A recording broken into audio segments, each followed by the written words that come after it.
This video is the fourth part of the Rules of Concord series.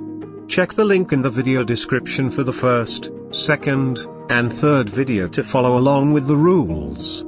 Before I commence with the rules, here is a brief summary of the meaning of Concord. Concord is a grammatical concept that focuses on the relationship between subjects and verbs in sentences, showing how verbs must agree with subjects to form grammatical sentences. Rule 19, Mathematical Facts Concord. The Mathematical Facts Concord rule states that when mathematical expressions are at the subject position, or serve as the subjects of sentences, the verb that follows is either singular or plural. Both singular and plural verbs are acceptable in such situations. Observe the following: 10 times 10 is or are equal to 100. 50 divided by 2 is or are equal to 25.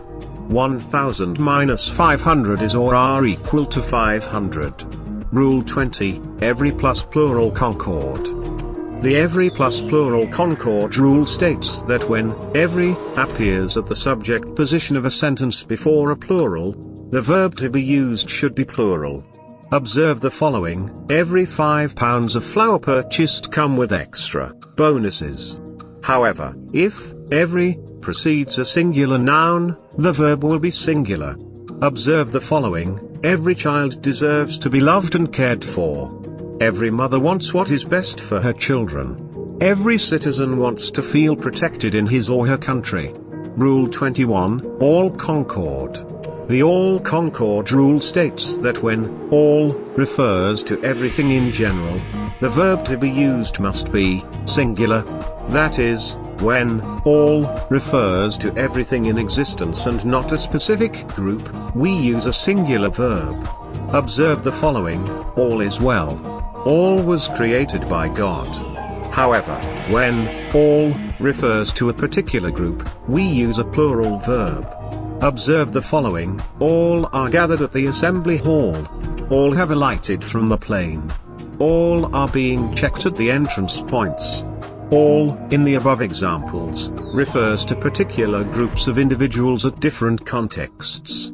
Rule 22, Correlative Conjunctions Concord.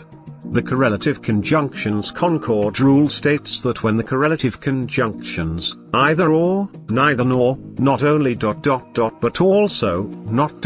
but, etc., serve as subjects of sentences, the verb to be used must be singular. Observe the following: not only John, but also his children are responsible people. Either the doctors or the patient is running out of time. Not the chickens but the poultry farmer makes a lot of money. Neither the students nor their parents like the new policy. Rule 23, Each and one of Concord.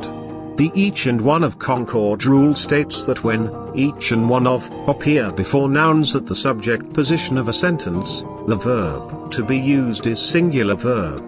Observe the following: each citizen has a fundamental human right. One of the miners is very lazy. Each student has a way of assimilating things. When each of appears before a plural noun at subject position, the verb is also singular. Observe the following: each of the bikers has a tattoo on his neck. Each of the security guard has a communication device. Rule 24, Most and Much Concord. The Most and Much Concord rule states that when most and much appear before nouns at subject positions in sentences, the nouns determine the verb.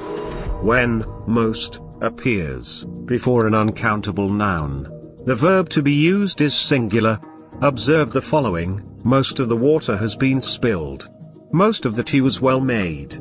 When it appears before a countable noun, however, the verb that follows is plural. Observe the following: most children love ice cream.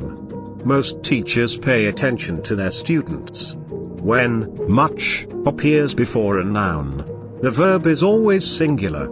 Observe the following: much time has been wasted. Much of the cement was mixed with sand. Much thinking is needed over this issue. Note that much only appears before uncountable nouns. So Concord refers to the relationship between the subject and verb in a sentence. It is based on how the verbs in sentences agree with the subject in terms of number, singular and plural, to be grammatical and present accurate information. There are 24 rules of Concord which determine whether the verb will be singular, plural or both, and understanding Concord will better equip you with their knowledge of using the right verbs for every situation like a native speaker. This concludes our 4-part series on the rules of Concord. Don't forget to check the video description for the link to the previous videos. See you soon.